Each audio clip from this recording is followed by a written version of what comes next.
Assalamualaikum warahmatullahi wabarakatuh. Saya selaku Ketua MPU Kabupaten Aceh Timur menghimbau kepada masyarakat Aceh Timur pada khususnya dan masyarakat Aceh pada umumnya menyikapi musibah wabah virus COVID-19 yang benar adanya sebagaimana data dari Dinas Kesehatan Aceh Timur yang saat ini sudah mencapai 30 orang yang terpapar virus COVID-19 tersebut.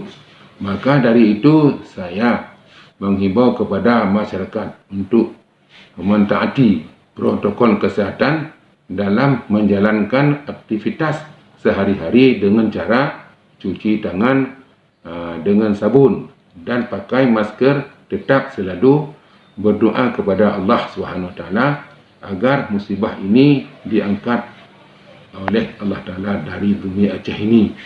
Mudah-mudahan kita akan selamat semuanya dengan kita melaksanakan ketaatan terhadap aturan-aturan memakai masker dan lain-lain. Demikianlah seruan saya atas nama Ketua MPU Aceh Timur untuk masyarakat agar dapat ditaati. Mudah-mudahan kita selamat. Amin ya rabbal alamin.